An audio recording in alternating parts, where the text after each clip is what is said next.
Photography has become a visual language and acts as an influential tool to expose different sides of the society, especially the dark and evil truths. The development of documentary tradition in photography particularly reveals different scenes such as workers' degrading conditions in big city slums, terrorism of lynching, child labor barbarism, and war devastation, where photographers could create social influence by their photos. Starting from the 1820s, documentary photography could be found for recording important events. At that time, people were attracted by pictures of famous people, different places, as well as important events. One of the most common themes for documentary photographers are camp scenes, battlefield landscapes, and groups which were authentic representations of wars. People love such kind of photos as they believe that camera could not lie even though reality and truth could be distorted. One of my favorite photos was taken by Matthew Brady of a group of officers during the Civil War. Thanks to Matthew Brady for exposing the American public to the effects of war for the first time through photography. And the reason why I like this photo is because it shows a very clear image and an iconic moments of American history. Except of the taking of photos of the officers, another more shocking photo taken by Matthew Brady is the dead ready for burial. Clearly seen are some dead bodies on the floor and the soldier beside, and I think it is a really breakthrough moment for showing and publishing such kind of photos at that time of period. Apart from war scenes, another aspect for documentary photography is landscape composition, where newly discovered places and mountains are being captured. William Jackson is one of the most famous professional photographers, recorded the wonders of the Yellowstone as the evidence of expedition discoveries. Here is one of the examples. Lower Falls of the Yellowstone is one of my favorite, taken by William Jackson. I like this photo a lot, as I think that he has successfully taken this landscape beautifully and has composed it with the nature photography. With the combination of the falls and the Yellowstone, I think this is one of the best photos taken and a very remarkable photo taken of the Rocky Mountains. Another photo taken by William Jackson that I liked a lot is the Mary's Bay Yellowstone Lake photo. Unlike other photos that always takes the canyons photos, I think having another view of the Yellowstone Lake is a very good option as well. It is really impressive that William Jackson could have many ideas of taking just one big place instead of just taking the same direction and angle all the time. And I think the reflection shown on this photo also creates a very calm and beautiful scenery of the natural environment. In order to always remind people of pioneer documentary photographers, some of the natural features were named even after their names, such as Jackson Canyon and Jackson's Lake. Next, I would like to talk about another type of documentary photography. Similar to Brady's war documentary photographs, other types of social documentary photography revealing lives of the poor and underprivileged were also common thematic choices of documentary photographers.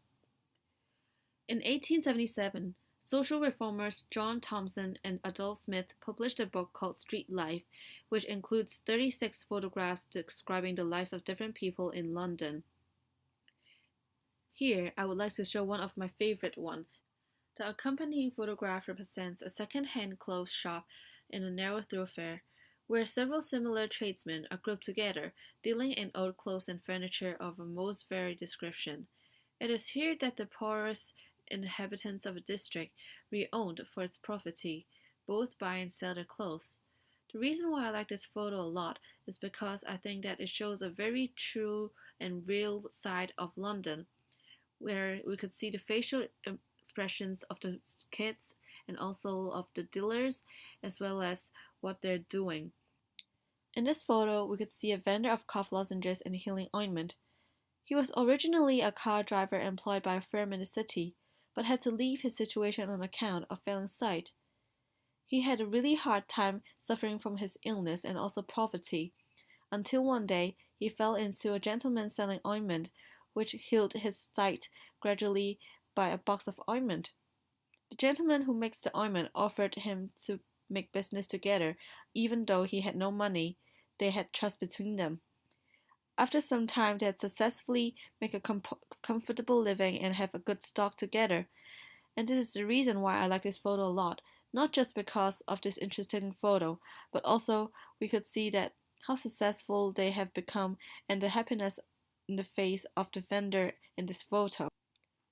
After introducing some of the most famous photographers in the past and sharing my thoughts and favorite photos of them, I would now like to move on in talking about the contemporary world's documentary photography.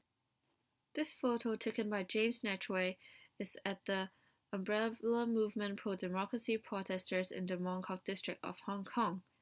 I like this photo a lot because I think it gives a really clear meaning and direction for local people to understand, with the shadows of the umbrellas and also these people around there gathering together and telling people that this is about the protest and also the demonstration.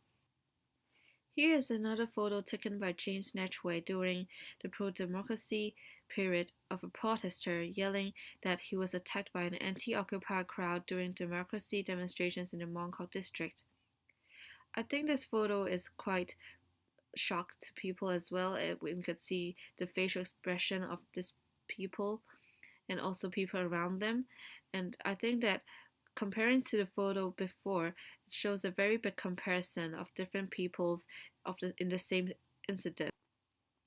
Mentioned earlier, I am a student from the Global and Environmental Studies program. Apart from being aware of the political issues, environmental issues also attracts me a lot. This is the reason why I like this photo a lot, captured by Poppy Wong. Poppy Wong is not a very famous or professional photographer, but this photo really attracts me a lot. This photo is taken of the Typhoon Mangkhut not long ago, which attacked Hong Kong, and there were a lot of collapsed trees and disasters made through this hurricane. I like this photo a lot because I found it very ironic when people used this photo and manipulated it into a poster shown on the right side. Once people express the values and things that people should not work after the day of hurricane as it is still too dangerous for people to go outside. And this is the reason why I like this photo, as I think that it does not only show a very cruel moment after the hurricane, but also they allow people to express their ideas and thoughts through this photo as well. Another photo that I really like was also taken after the Typhoon Mangkhut by Chen Dong-hei. In this photo, we can see that there's a lot of collapsed scaffolding and people are doing the cleaning up procedures to clear up the roads as soon as possible. After sharing 10 of my most favorite photos of documentary photography, I could sum up the definition of it as imagery recapitulation of events, documents, and aftermath.